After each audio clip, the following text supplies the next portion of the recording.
depression. It's not something for the weak. If you think that's what it is, you're wrong. Depression could hit anyone at any time for any reason. When it does, it's a pressure that can really rob you of your purpose.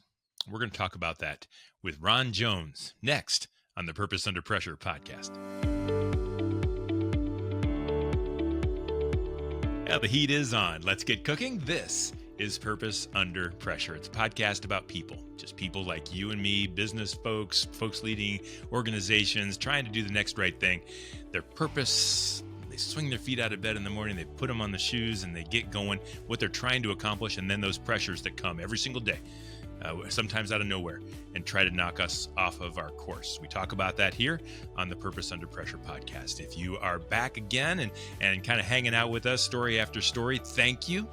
If you don't mind, click that follow button, like us, subscribe us, any way that you can help us to get the word out that this show has some meaning and is worth following or paying attention to. That's how we're going to change lives, and I do appreciate your support in that way. Purpose Under Pressure is and has been and always will be, as far as I'm concerned, brought to you by my friends at Sandler by the Ruby Group. They are serving sales professionals nationwide from their Akron and Columbus, Ohio locations. They're also in Jacksonville, Florida.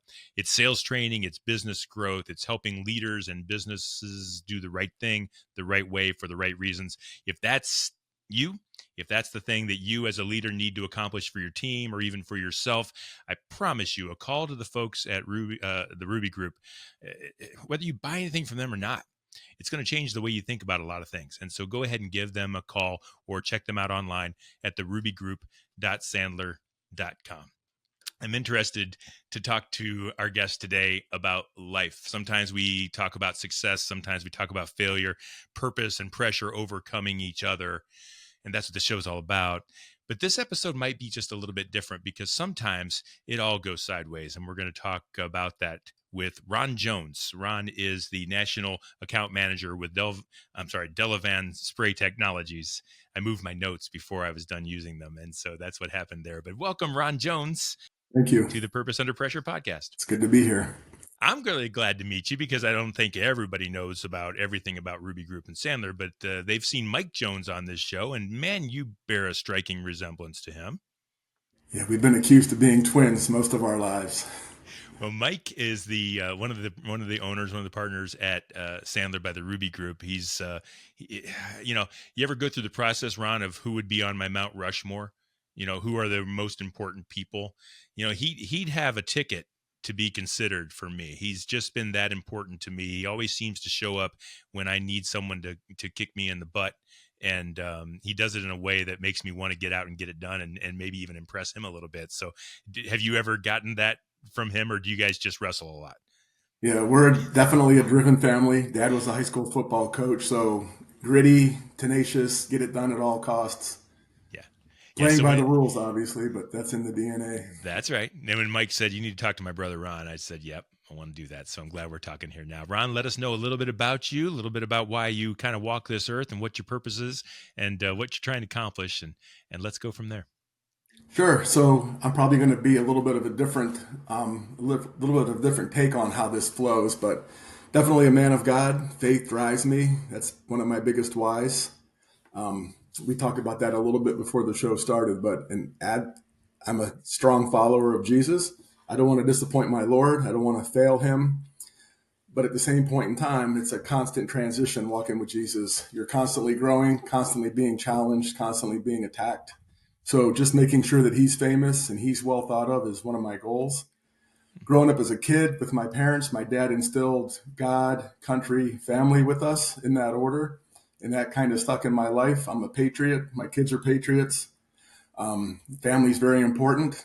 Protector, provider, want to be there. And that's kind of like what motivates me and gets me out of bed in the morning. It's interesting. Almost every other time I've asked that question, tell me a little bit about yourself, the guest will start with their occupation. And instead, you talked about your love of Lord and your willingness and desire to make him famous. I'm interested in kind of what drives you that direction. So I had an identity crisis probably at the age of 30. And the identity crisis was, am I a man? I'm physically a man. I'm not. This was before that nobody knew what sex they were. This is 25 years ago, right? So I knew I was a man, but was I a real man? And I wrestled with that for about 5 years. And it was just it became my identity. A lot of people tie their identity to their profession. They'll tie it to a sports team. They'll tie it to a lot of things. Well, as we both know, those things are fleeting. Careers fade, sports teams fail, but Christ never fails. So I've tied my identity to Jesus. That's who I am first and foremost. I'm his follower. And our pastor mentioned this Sunday, your belief of God and how you live your life, when those two close and that gap closes, then you're a mature follower of Jesus. So we talked about transitions and always being in flux as a follower of Christ. I think I'm not my finished me. I'm going to leave this planet, Lord willing, in the future, a better version of who I am today. So that identity crisis kind of led me to understand who I really was. And before I'm anything, I'm his. And Yeah, that brings a lot of peace and stability to life and careers. when you have that ability to understand what's important, and I think that's what purpose is. I think God brings purpose to us. What kept you from finding it in the first place? Why did it take so long to figure out, or what was that storm that was going on that caused you to lose your way? Sure. I would call it pride. We're all this and we're all that until we're not. And when your cage gets rattled, then who are you and who do you lean on? What do you stand on? And if it's not a firm foundation, you're going to get your butt whipped for many years, many days, whatever the story is. So I know I've had a couple identity crises. That was in the past, 25 years ago. And then Hmm. recently the cage got rattled again. So obviously Jesus is King and Lord of my life. But as a family man, as a father, a husband, a provider, protector, when you're grinding to pay the bills, grinding to provide for your family, grinding to protect them, and then your kids move out of the house, they take half your heart with them. The bills are paid, the house is paid. So what's the purpose? You kind of lose that professional edge.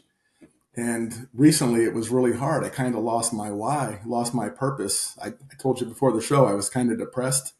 Talked to my wife about losing my purpose and what am I doing? I don't need to grind at work, Hmm. but I still need to please the Lord. So it was a funk. It was probably a 3 to 5 month funk of just woe is me. What am I doing? What's my aim? And then I had an opportunity for a career change. Delavan came knocking, and I kind of sought them out. And it was a 5 month process to bring me on board, which was very good because they wanted to get the right candidate. Hmm. I didn't want another career change. I want this to be the last stop on the train. And sure enough, it was a home run with them. Their people are amazing. Their culture is solid. They're driven by biblical values, morals, and ethics, and they actually live what they proclaim. So I've been learning them, learning a new product, learning new processes, meeting new people. So that's kind of gotten me out of this funk. There's now a new purpose from a professional standpoint, to learn and grow and not um, disappoint the Beckett family. We're run by John and Kevin Beckett. They own Delavan. Outstanding men of God with a clear vision, a clear purpose, and they walk it, and they're real and they're authentic. And it's an honor to be under their leadership and in their organization. Tremendous. And so I think a lot of people, I'm 50, count carry the one, 57 years old, and there's a thing called the midlife crisis that I kind of see on my shoulder every once in a while, like, what's next, what's going on. And I'm not worried about it. I think it's good that I see it before it clobbers me. But you're right, there is a point. And so there's people out there listening to the show now that are sitting at their desk. They've been at their desk forever, right? Or it feels that way. Life's changing around them. They're not quite sure what to do. And I think it hurts. I think you miss some kind of a reason for being. What was it like for you? And if you don't mind sharing, how did it feel when you felt that identity crisis? What was that like? Let's see if people can relate. It felt like a defeat, like I'm losing at life. So men are wired to win at work and to win at home. That's just the way God made us. He gives us passion and desire and drive to win professionally and to win at home. So succeed in your business endeavor, whatever that is, president or janitor. we're gifted and equipped to be different roles, and that's good. That's not our identity. That's our role. There's a Sandler term, RI or IR, identity role. Mm-hmm. So he's wired us to win in that capacity that he's gifted us in, and then at home to be a provider and a protector, a good father and a good husband. So I've learned in my walk with Jesus that if a man wins at work but loses at home, the loss at home negates the win at work, and vice versa. If we're losing at work but winning at home, that's two losses in our mind subconsciously. So I was losing at work in an undesirable situation, and that trickled into my loss at home, and it was just like I can't do anything right. And you know how Satan especially takes that little inch and turns it into a country mile. Mm-hmm. And so mentally, I was just kicking my own butt. I was getting my butt kicked at work, didn't want to be there. I was getting my butt kicked at home. Kids are gone. What's my purpose? It's kind of like just, it was a spiral effect. And especially post COVID, I think we've gone isolation more Yeah. than normal.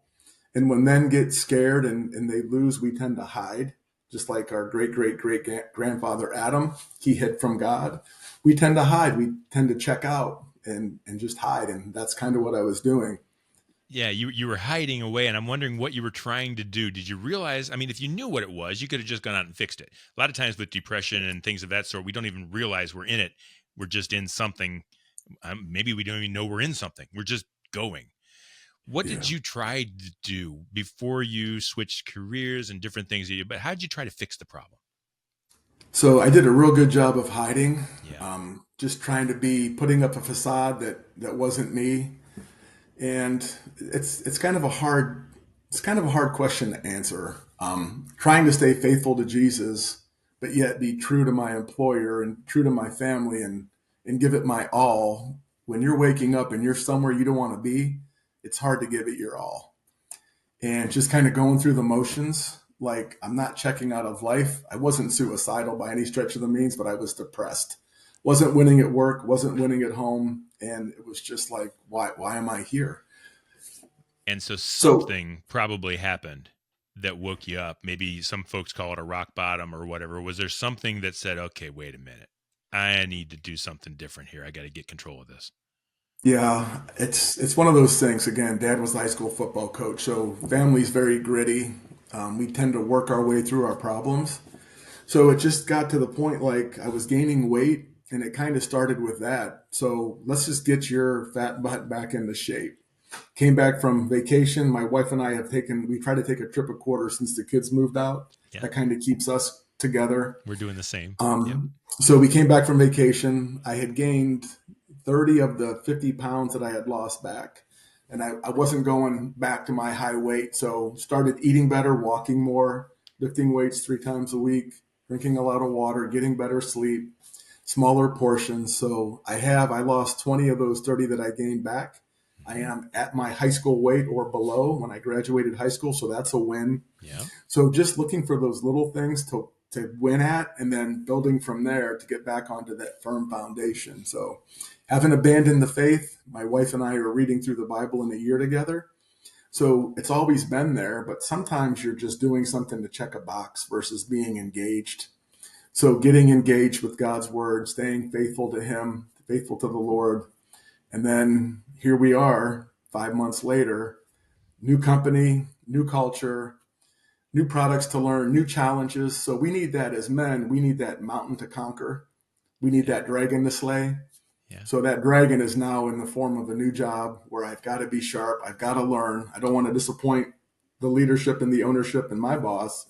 So there's the challenge. There's the dragon. And now we're swinging full and back at it. Yeah. Good for you. Tell me a little bit about when you were going through some of those things about your wife and maybe even your kids. Was there a slap in the back of the head from any of them to help you get it straight, or was that going maybe in a different direction that you kind of didn't want it to go? Yeah, I don't think there wasn't really one of those slap in the face moments this go around. The last go around when my identity crisis as a man, I was in a new job that I was over my head, and my Mm. wife kind of told me, if you can't take the heat, get out of the kitchen. That was the gut punch that kind of got me turned around. Like, hey, you got to roll up your sleeves, bud, and get this done. Quit Hmm. complaining and just start making it happen. But this last go around was kind of different. It was foreign territory. Bryan didn't really quite understand. There was no real gut punch. The kids, obviously, I don't want to disappoint my family. I want to be there for my wife to support her emotionally and physically and mentally and financially. But it was just one of those slow climbs out of the valley this last go around. Yeah. Yeah. So let's talk about that a little bit. I've got the empty nest here. Now I've handled it a little different. I couldn't wait till those kids get out. I'm just Yeah. kidding. That empty nest, and my wife and I are living it to the fullest. In fact, I showed my daughter a picture of something we were having for dinner. She's at college, and she wrote back a text that says, "Hey, I can't wait to have that." And I had put in the text line, I said, "This is how we empty nest." And she said, "I can't wait to have that." And I said, I wrote back, "What part of empty nest do you not understand? This is what we eat when you're not here, not what you eat when you're here." But I'm just kidding. But I'm just interested in, jobs can change. You're loving your job now, and I want to talk about that in a second. But jobs can change. That nest is still going to be empty. Is there another place that you're finding your purpose? Even though the job is satisfying you now, it won't always be there. And that nest isn't going to get any fuller.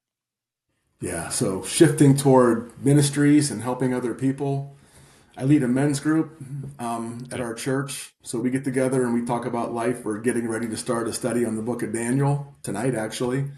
And then I was recently There's a appointed man. to be, I Yeah. was recently appointed to be a deacon at our church. Oh, good. So we have main roles in serving the community. We believe in helping and supporting our widows. So I'll be assigned a widow at our church and being able to serve and help her in that capacity.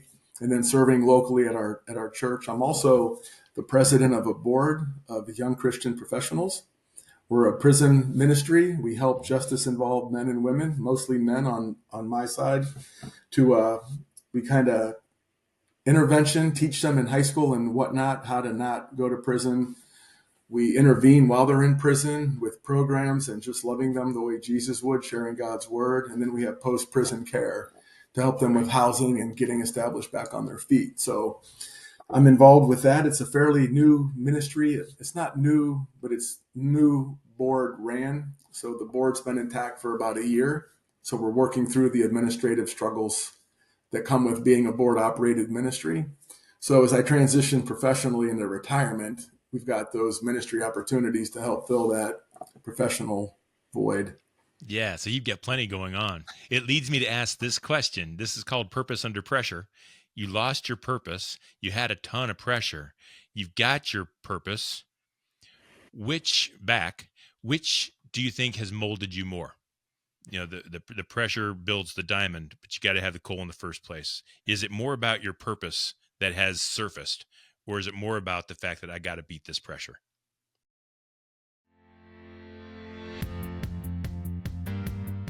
Everyone in the organization needs to know how to sell. Sales is the strength of any company.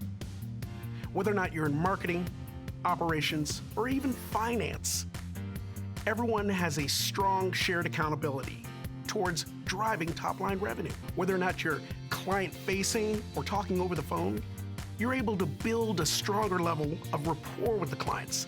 Everyone in the organization shares that responsibility to know how to sell.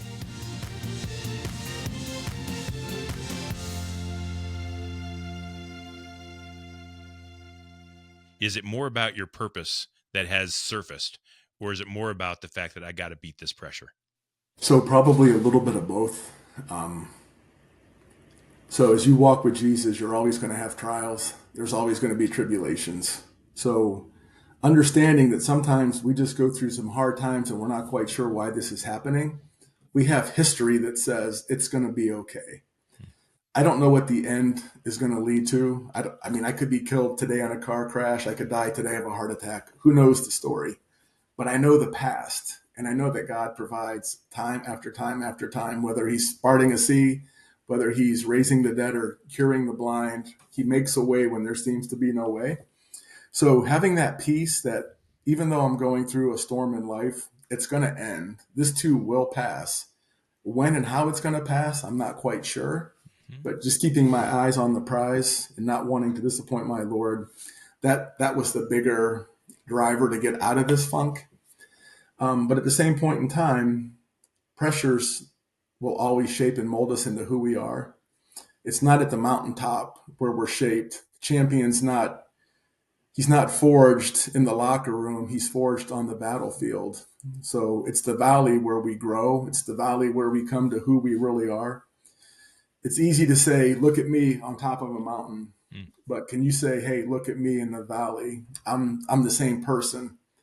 One's in glory, one's in agony, but it's the same part of the man. And it's just, you find out who you really are when you're tested through trials and tribulations. That's who you really are. When things are stacked against you and the pressures are insurmountable, that's who you really are. You're not your real you on the mountaintop. You're not your real you when everything's going great. I can be so easy to get along with when things are going great. And I fail my wife, I fail my kids, I fail my employer and my Lord every day, but grace is sufficient. And there's nothing like being humble and repenting and turning back time and time again, right? There's nothing wrong with losing. You look at baseball, we're in the middle of the World Series. Baseball players fail more times than they succeed. You hit the ball 3 out of 10 times, you're a Hall of Famer. You're a Hall of Famer. So I think sometimes in life we don't give ourselves enough credit for being in the arena, for getting our nose bloodied, for getting knocked down. Nothing wrong with getting knocked down as long as you get back up. So we're going to get knocked down in business. We're going to get knocked down in life. We just have to be strong enough and have the mental fortitude to rise to the occasion. So I think Delavan, who might have found you at a lower spot, is now just loving the idea of Ron Jones with this purpose behind you. You got to be loving your job too, and they've got to be loving having you. How much of this new purpose are you bringing to this new job? So we are who we are, right? In our best moments and our worst moments. But yes, Delavan has 30 plus years of me being formed professionally through various companies and in hard situations to be in a national account manager role. I was a vice president in a former company and senior leader at the company before that. So I am at a lesser role, but I liken this to a head football coach that takes on an offensive or defensive coordinator role. You know what they want at the top. So it's easy to kind of work toward meeting their needs. You want to come with solutions, not problems. You want to have a positive attitude. You want to be real about it, but at the same point in time, be transparent about it. So it's been a very good fit. I've gotten some good feedback from my boss and his boss, who I have a lot of respect for both of those gentlemen. They're outstanding individuals first, and they're great professionals second. So it's been a really good fit, not only from a cultural perspective, but from a man working with man perspective. Hmm. And then the experience that I bring, because they want me to grow this sector they hired me for. They hired me to grow the steel mill sector, which I spent 20 years, 13 years in steel mills with Timken, my previous employer, who was non-metallist. So I know my way around steel mills, but the challenge is taking that new product into a known space and using what I'm learning to help those customers perform and produce better steel. So it's been very positive, very encouraging. The future is definitely bright. That is awesome. I normally at this point ask what are the hurdles that you can see coming up, but I'm going to ask it this way instead. What have you learned through your highs and through your lows, through your peaks and valleys that are going to allow you to overcome those imminent changes that are coming? What have you learned Sure. so far that you're going to be able to not allow the purpose to go away again? So a no is a no for today. A no is not a no forever. Mhm. So just being gritty and following up without being pushy, and just understanding that people do business with who they trust. So I'm not going to come in and just start talking about features and benefits of our products. I'm going to get to know the person, build a relationship, understand their needs, and not every opportunity is a fit. So this is what I like about the Sandler process is I don't have to go in there and be pushy. I don't have to go in there and sound like I know everything about nozzles because I don't. I just have to go in there and be the real me and see what their need is. And if there's a need, let's talk. If there's not, hey, we got to know each other. Maybe we're friends moving forward. Feel free to call me if you have any issues and we'll go on to the next mountain. So I love it. it's been very freeing just to know that I don't have to go in there and be the subject matter expert. I just have to go in there and see if they need help. And if they do, and we can help them, great. We've got a good fit. If not, have a good day, and hopefully our paths will cross in the future. Yeah, it's interesting that the definition of a man is not winning. The definition of a man is trying for the right reasons and doing the right things and never quitting. And Right. sometimes you get caught up in, honey, I didn't accomplish anything today, when you get home, and that's not true. And so good for you. I want to share this story.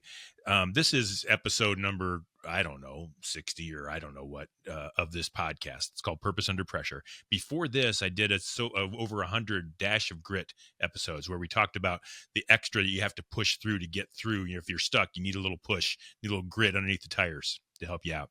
And the reason I wanted to do it, and if people ask me, why do you do this podcast? I always say, it's because there's somebody on a street somewhere looking across the street to their neighbors in the perfect white house with the perfect wife and the 2.5 kids and dogs, and they've got the nice car and they never have any issues. And boy, don't they have it made. And I want people to know that that's not the truth. The person across the street struggled just as hard as you're struggling right now and might even be struggling worse. And you just can't tell because they don't let it show.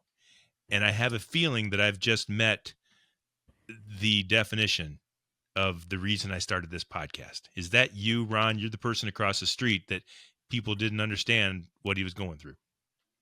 Yeah, especially in this social media age of ours, Oh, we like to post our highlights. So we see other people's highlights and we compare our life, which includes our lowlights, to their highlights, and it's depressing. yeah. But people are people, whether you're in England or in America. We have problems, we have challenges, we have heartache and headache, we have triumphs and successes. But at the end of the day, we just want to live peacefully with our neighbors. We want to provide for our families, and we want to be joyful. So we're no different across the world, whether we're Arabs, Christians, Muslims. We all want the same thing. We want what's Yeah. best for our family. Yeah. We're all So trying and working absolutely. our best or trying to do the best we can, and we all fail. As long as we're trying, we're going to fail, and we're all getting back up and brushing ourselves off and getting back out there and do it again. And so never feel like you don't have it as good as somebody else, or you're not as lucky as someone else, or you're never going to be as successful as someone else, because those folks across the street are having those same doubts and same fears and just trying to do it on their own as well. And we're all struggling. And so, Ron, I thank you for sharing and being very vulnerable and talking about yourself in a very, very real way. I know there's people out there that won't tell their neighbor or the person in the next cube over that they're struggling. And I also heard you say how much you were involved in helping others, especially through Jesus. If someone wanted to reach out to you and talk about their issues, I bet you wouldn't mind. And I'm interested in if someone wanted to talk to you, whether it be about the things that you offer through your career, steel sales, whatever it might be, or even anything personal. Could they do that? Absolutely. I would welcome that. How would they reach out? How would they find you? So one of two ways. They could email me at rojoforhim@gmail.com. That's ROJO, the number 4, HIM @gmail.com. Or they could text or call me on the cell phone. I would recommend texting because I don't Yeah, typically sure. answer the phone if it's an unknown number. But None of if you us do. text me and bring up this podcast, I'll definitely call you back. Cell phone number is 330-754-5964.